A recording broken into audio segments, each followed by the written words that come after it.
Hey there, friends. How's it going? I've got the mallards behind me here. They've been chilling in the yard today. Thought I'd make a video with them in the background. Looks like they're going back to the pond now. I was fortunate to have a lot of wildlife in my yard here where I live, and the interconnectedness of nature is something that I just it's very hard to define the feeling I get of amazement when I look at even a duck. You know, I realize that the theory of evolution isn't perfect, and I also realize that religion isn't perfect, and the idea of creation or divine creation. Honestly, I don't see how any person could see it from either side completely on one side. I don't see how a person could be completely materialistic and think that everything here is just by chance. And I can't understand how a person could think that they can name the Creator and define what that means. On either side there's a little bit of arrogance, but I think in the middle there's kind of a middle ground where we can all meet on and realize that there are certain things that we can all share, whether we're full-blown atheist or extremely dogmatic, religion of any type. If anything, I would say that I follow more of a Buddhist principle type reality, although I hate saying that because it defines me, categorizes my thoughts. But it really is the direction I tend to lean towards. Yeah, the ducks are back in the pond. They're digging around under the rocks now, looking for grub. Awesome creatures. When I look at it, there's always an argument between creationists, let's say, and materialists or atheists or whatever group you want to associate yourself with. When I've seen several threads and arguments, people saying, how could you not believe that all of this was created by, something amazing, an amazing force? And then another person would say, just because you don't understand it doesn't mean that it was created by a god. And the argument will go back and forth. And I think all of us have seen, if not dozens, hundreds of arguments online that start out with nothing to do with religion. Say the video might be irrelevant, and then it'll just jump into religious arguments, whether it's a person trying to convince you Jesus is the way, or another person bashing religion. And, entire groups have sprung up around, guys like Richard Dawkins, who wrote The God Delusion. And understandably, there's a lot of animosity toward religion because of the delusions that it's perpetuated on the people, while at the same time not understanding that religion has a place in this world for people to help them cope. And there is a middle ground. There is a way for us to see that, in my opinion, things are created not by a god in the sky or a being, but rather in the process of creation, that everything returns to source. I'll just put it simply in my terms that I can explain it. Everything came from source, everything returns to source. Therefore, no matter how much we grab onto who we think we are, if we really put it in perspective, it's not worth worrying about living forever.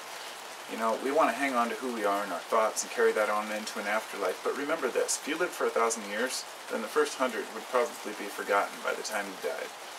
If in the life we live right now, we tend to forget the first 5 to 10 years of our lives, at least a majority of it, because we make room for new memories. The time that's set up for the human to be here is just right for us to experience the world and then return to that source, not having to have an attachment to who we are.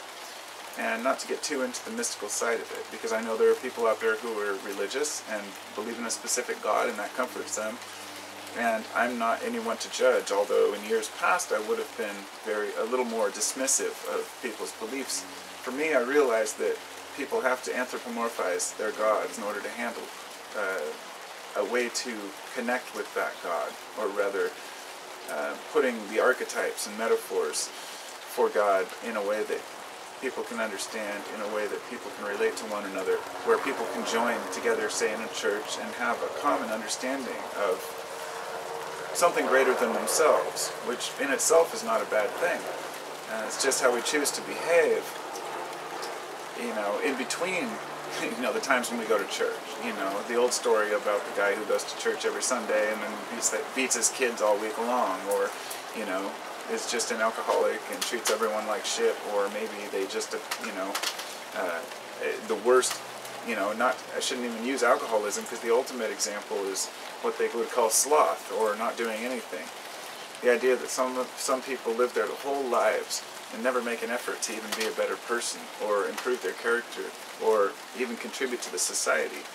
So they may really be kind of an energy leech on the people, on their family, on their friends, on the taxpayers, whoever it may be. And that's unfortunate that we have that, but it's up to us as individuals to prop each other up. There's a lot of fear that when we die, that's it. There's a lot of fear of when we die. And people will try to dress it up, and they will say, well, I'm not afraid of death, I'm just afraid of how I might die, or dying too early. Letting go of that allows you to understand that things are on a different level, I would say, in the process of creation. I think of the universe like, at least Earth, like a flower.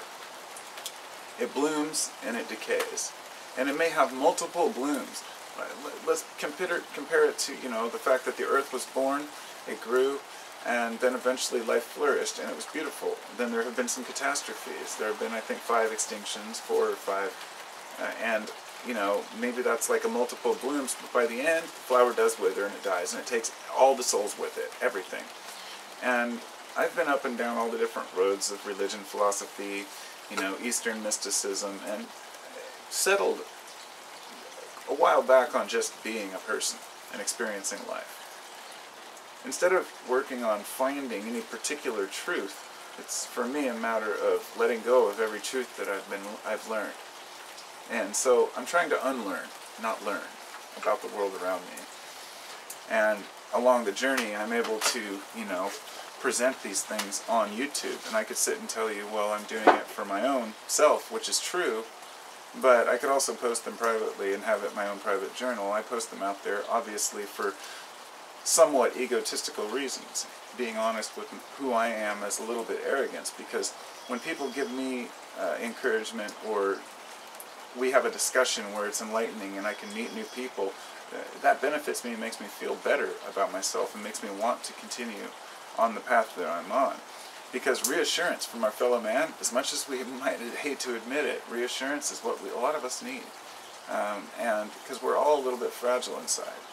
We're all a little bit weak about who we are. You know, being self-conscious is something that everyone shares to a degree.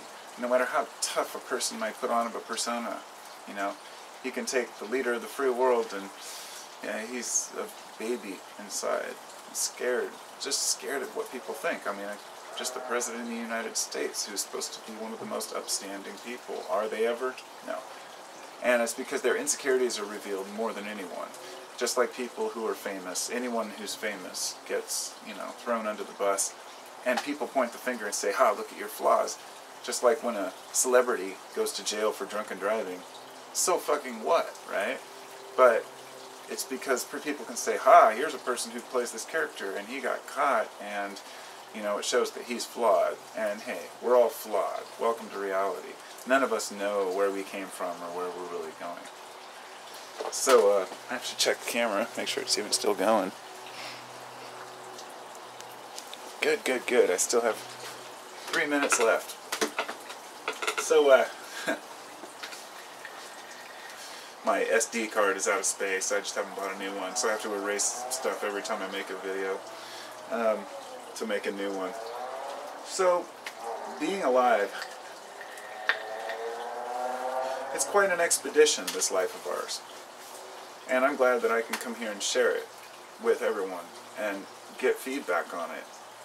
You know, I can't believe that I just hit 11,000 subscribers. It blows my mind that people do that. And every once in a while, somebody makes a Patreon donation, and I'm always just shocked. Even if it's like $2, I'm just like, wow, people are giving me money because they like what I have to say. And that's the one thing I try to do, is never let that go to my head, you know, and never be egotistical about it.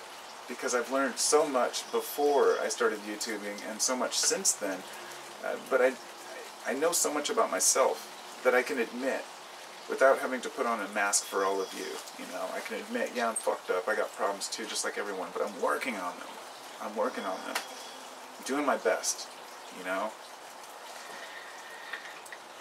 And for all of you out there who have left me, you know, let's just say messages that were, you know, heartfelt, or about your addictions or about abuse, all the different messages and emails I've had, you know, I try to respond to everything. It's really difficult having a family, taking care of my kids, and trying to deal with my business, and at the same time, you know, answering all my messages, but I really do try. And I just wanted to say that I do read everything I get from everyone, every word of it. And I think that it's really great that people are sharing their experiences, and I'm glad that that people trust me enough to share those things with me, because it shows me that, you know, my flaws are like your flaws. We're all human, you know, we're all the same. We're all in this boat together. Our consciousness, you know, it's not that our consciousness or awareness is really our downfall or our flaw, so to speak, I mean, or even our benefit, but it's our artistic nature. So I urge all of you to be as artistic as possible. Express yourself, find your niche, and do something. And if you don't tell me you don't have any talent, or that you never learned how to paint or do anything, learn how. There's always time, and it doesn't even have to be something you do. Express who you are. Be a person that you want to be. And just, even through expressing your true feelings, you know, we're improving the world around us so we can live as comfortably as possible. You know, it's like camping. You don't have to have all the luxuries, but it sure is nice to have a coffee pot. Talk to y'all later, and have a wonderful day.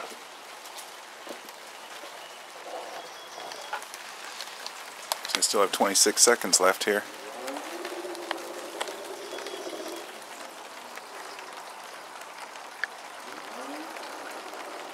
Hello, friends.